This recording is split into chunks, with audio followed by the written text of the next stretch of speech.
10 years of Minecraft. அதாவது பார்த்தீங்கன்னா போன வாரத்தோட மைன்கிராஃப்ட் வந்து 10 வருஷம் ஆகுது. ஸோ இந்த வீடியோவில் நாம் மைன்கிராஃப்டோட ஹிஸ்ட்ரியை பற்றி பார்க்க போகிறோம்.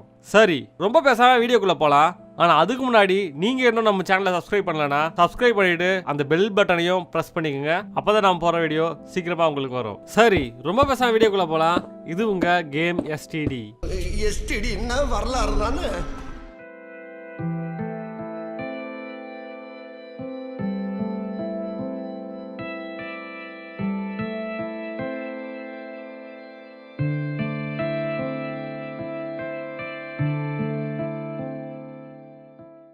Cave game. பட் கேவ் கேமா? ஆமாம், கேவ் கேம் தான். நீ மைன்கிராஃப்ட் பற்றி தானே பேசணும்னு சொன்னோம். வெல், மைன்கிராஃப்ட் வந்து முதல்ல கேவ் கேமாக தான் இருந்தது. ஓ ஓகே, இப்போ போகலாம். ஸோ மைன்கிராஃப்ட் அதாவது கேவ் கேம். என்னதான் மைன்கிராஃப்ட் வந்து 10 வருஷம் ஆகுது அப்படின்னு சொன்னாலும் மைன்கிராஃப்ட் அஃபிஷியலாக ரிலீஸ் ஆனது 18 நவம்பர் 2011 தான். அப்புறம் நம்ம 10 years ஆஃப் மைன்கிராஃப்ட் அப்படின்னு சொல்கிறோம் அப்படின்னு சொல்லிட்டு பார்த்தீங்கன்னா, மைன்கிராஃப்ட் ரிலீஸ் ஆகிறதுக்கு முன்னாடி 6 டெவலப்மெண்ட் சைக்கிள் இருந்துச்சு. அந்த சைக்கிள்லாம் என்னென்ன அப்படின்ட்டு இப்போ நம்ம பார்ப்போம். சரியா 10 மே 2009 மைன்கிராஃப்டோட ப்ரீ கிளாசிக் வெர்ஷன் ரிலீஸ் ஆச்சு. இதை டெவலப் பண்ணது யாரு அப்படின்னு சொல்லிட்டு பார்த்தீங்கன்னா, மார்க்கஸ் அலெக்சஸ் பெர்சன் அப்படின்றவர். இவரை பொதுவாக நாச்சுன்னு தான் கூப்பிடுவாங்க. ஏன்னா இவரோட மைன்கிராஃப்ட் அண்ட் ட்விட்டர் அக்கௌண்ட் இது 2 பேருமே நாச்சு தான். ஸோ இவர் ஒரு ஸ்வீடிஷ் கேம் டெவலப்பர், அதுவும் இண்டி கேம் டெவலப்பர். இவர் வருங்காலத்தில் ஒரு டெவலப்மெண்ட் கம்பெனியை உருவாக்குறாரு. அதோட பேர் தான் மோஜாங். இந்த மோஜாங்கோட லோகோவை தான் நம்ம கேமோட ஸ்பிளாஷ் ஸ்க்ரீனில் பார்ப்போம். என்னதான் மைன்கிராஃப்டில் இப்போ multiplayer, creative mode, survival mode, infinite map இதெல்லாம் இருந்தாலும் ஆரம்ப காலத்தில் இருந்த மைன்கிராஃப்டோட ப்ரீ கிளாசிக் வெர்ஷனில் ஒரு மரம் கூட கிடையாது, ஈவன் வாட்டர் கூட கிடையாது. ஜஸ்ட் கிராஸ், ஸ்டோன், டர்ட் இதெல்லாம் மட்டும்தான் இருந்தது. இதை தான் நாம மைன்கிராஃப்டோட ஃபேஸ் 1 டெவலப்மெண்ட் அப்படின்னு சொல்றோம். அதுக்கப்புறமா 17th மே 2009 தான் Minecraft original classic Java edition வந்து ரிலீஸ் ஆச்சு. ஸோ இந்த டேட்டை தான் நாம மைன்கிராஃப்டோட பர்த்டேன்னு சொல்றோம். அண்ட் இதுல தான் சில ஃபீச்சர்ஸ் ஆட் பண்ணாங்க. அது என்னன்னா வாட்டர், லாவா, பெட்ராக், சாண்ட், கோல், அயன், ஓர், ட்ரீ, கிரியேட்டிவ் மோட், முக்கியமா சேவிங் பாயிண்ட். இந்த கிளாசிக் மோட்ல தான் முதல் முறையா மல்டிபிளேயர் டெஸ்ட் அண்ட் சர்வைவல் டெஸ்ட்னு சொல்லிட்டு 2 டெஸ்ட் நடந்தது. அந்த டெஸ்ட்ல தான் மல்டிபிளேயர் மோடும் சர்வைவல் மோடும் அடுத்த வெர்ஷனான இண்டர் மோட்ல ரிலீஸ் ஆச்சு. மைன்கிராஃப்டோட ஒரிஜினல் கிளாசிக் ஜாவா எடிஷன் பயங்கர ஹிட் ஆனதுக்கு அப்புறம் பல பேர் நம்ம நாச் அதாவது பாத்தீங்கன்னா மார்க்கஸ் பெர்சன் கிட்ட நிறைய ரெக்வஸ்ட் வச்சாங்க. அதாவது இன்னும் நிறைய ஃபீச்சர்ஸ் கொண்டு வர சொல்லி. இது அடுத்து நம்ம நாச் என்ன பண்ணாரு அப்படின்னு சொல்லிட்டு பார்த்தீங்கன்னா, 23 டிசம்பர் 2009 இண்டவ் எடிஷன் அப்படின்னு ஒன்று ரிலீஸ் பண்ணாரு. இது பார்த்தீங்கன்னா பெய்டு வெர்ஷனாக இருந்தது. என்னதான் இது பெய்டு வெர்ஷனாக இருந்தாலும் மக்கள் அதை காசு கொடுத்து வாங்க ஆரம்பிச்சாங்க, விளையாடவும் ஆரம்பிச்சாங்க.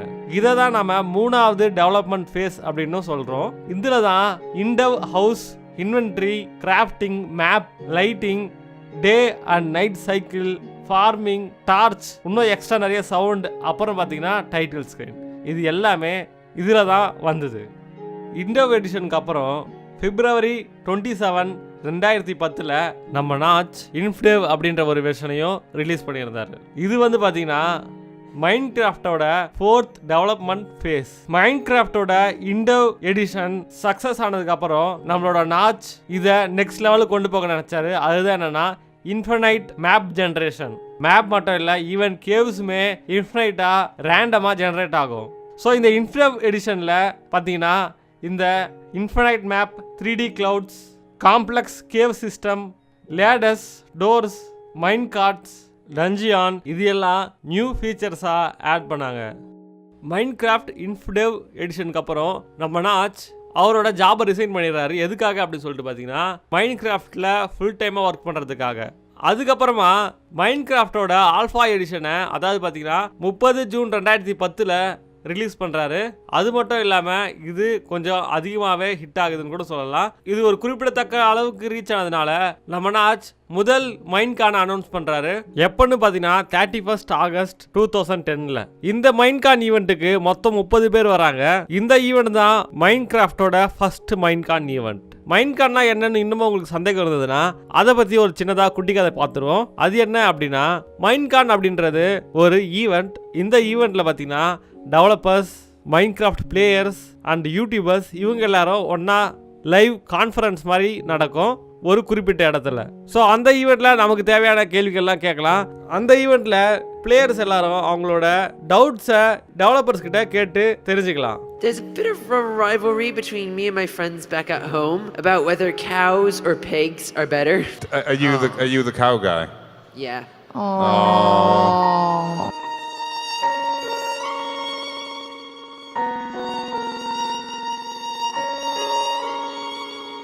ஒரு வழியா 20th டிசம்பர் 2010 நம்ம மைன்கிராஃப்ட் பீட்டா எடிஷனுக்கு வருது.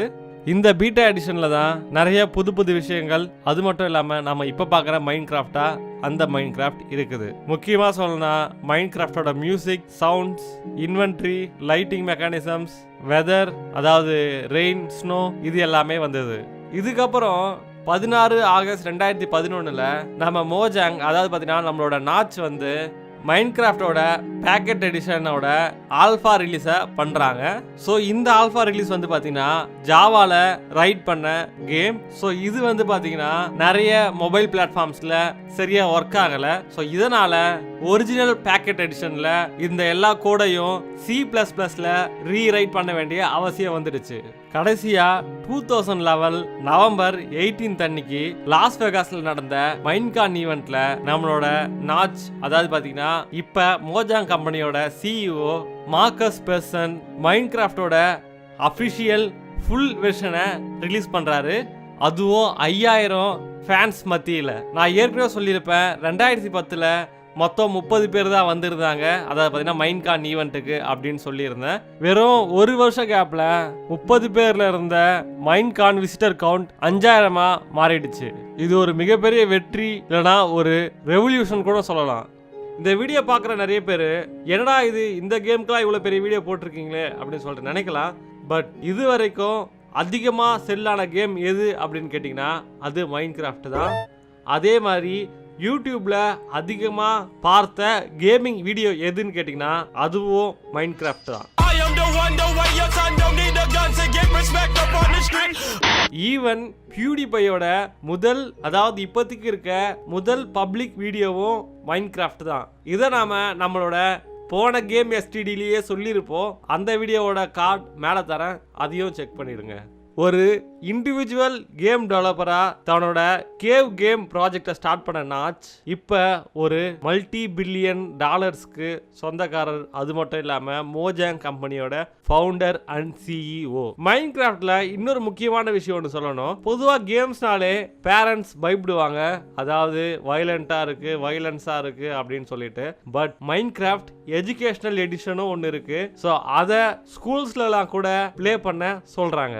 என்னதான் புகழ், பணம், வெற்றி, பேரு எல்லாமே கிடைச்சாலும் நம்ம மார்க்கஸ் பெர்சனுக்கு நிம்மதி மட்டும் கிடைக்கல அப்படின்னு சொல்லலாம். சரியா ஜூன் 2014 16ஆம் தேதி நைட் 10 மணி அளவில் ஒரு ட்வீட் ஒன்று போடுறாரு. அதாவது என்னன்னா, யாராவது என்னோட மோஜாங் ஷேரை வாங்கிக்கிறீங்களா?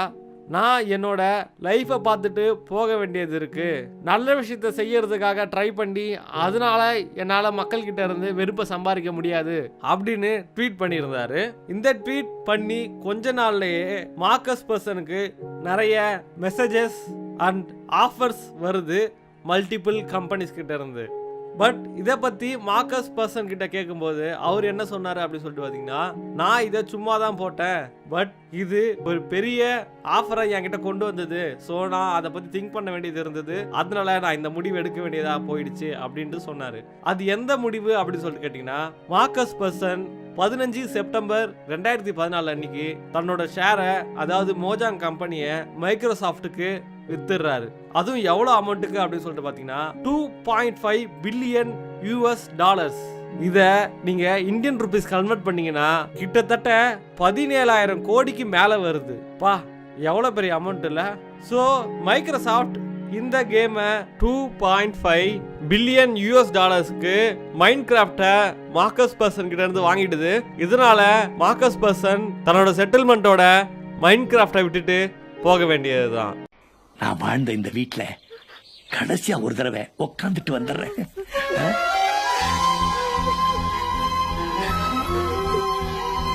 மைக்ரோசாஃப்ட் மைன்கிராஃப்டை நம்ம நாச் கிட்ட இருந்து வாங்கினதுக்கு அப்புறம் 2015 புதுசா ஸ்டோரி மோட் அப்படின்ற மைன்கிராஃப்ட்ல இன்னொரு கேமை ரிலீஸ் பண்றாங்க. இது பெருமளவு வெற்றியை மைக்ரோசாஃப்ட்டுக்கும் தருதுன்னு சொல்லலாம். அதுக்கப்புறம் 2017 again story mode season 2 release பண்றாங்க. இது முந்தின பார்ட் போன அளவுக்கு போச்சான்னு கேட்டீங்கன்னா அது ஒரு கேள்விக்குறிதான். ஸோ கடைசியா இந்த மாசம் 17ஆம் தேதி, அதாவது மே 2019 17ஆம் தேதியோட மைன்கிராஃப்டோட 10 வருஷம் முடியுது. இதுக்காக 2019 மைன்கான் வந்து அனௌன்ஸ் பண்ணிருக்காங்க மைக்ரோசாஃப்ட் சைட்ல இருந்து. அது மட்டும் இல்லாம புதுசா மைன்கிராஃப்ட்டுக்கு இன்னொரு கேமும் வருது. அந்த கேமோட பேர் என்ன அப்படின்னு சொல்லிட்டு பாத்தீங்கன்னா மைன்கிராஃப்ட் எர்த். ஸோ இதோட ட்ரைலர்லாம் கூட ரிலீஸ் பண்ணிட்டாங்க. இதை பார்க்கறதுக்கு போக்கேமான் கோ ஆர் ஒரு ஏஆர் கேமா இருக்கிறதுக்கு நிறைய வாய்ப்புகள் இருக்கு. இதை பத்தி உங்களுக்கு தெரிஞ்ச விஷயங்களை கீழே கமெண்ட்ல கமெண்ட் பண்ணுங்க. அவ்வளவுதான், வீடியோ முடிய போகுது. ஸோ இந்த வீடியோ பார்த்து உங்களுக்கு நிறைய விஷயம் தெரிஞ்சிருக்கலாம், புரிஞ்சிருக்கலாம். அது மட்டும் இல்லாம மைன்கிராஃப்டோட ஹிஸ்டரி அப்புறம் அதுக்கு பின்னாடி இருக்க நிறைய விஷயங்கள் உங்களுக்கு தெரிஞ்சிருக்கலாம். அது மட்டும் இல்லாம கேமிங் இண்டஸ்ட்ரியில மைன்கிராஃப்ட் ஒரு மிகப்பெரிய புரட்சி அப்படின்றத புரிஞ்சிருக்கும். அவ்வளவுதான், வீடியோ முடிக்க வேண்டிய டைம் வந்துருச்சு.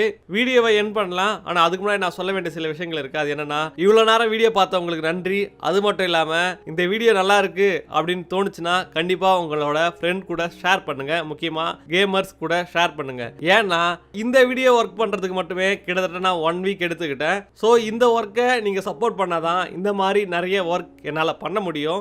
ஏன்னா இந்தியால யூடியூப் ரொம்ப கவலைக்கிடத்துல இருக்கு. காரணம் என்னன்னா, டிவி சீரியல்ஸ் அதிர்ச்சி வீடியோஸ் தான் ட்ரெண்டிங்ல இருக்கு.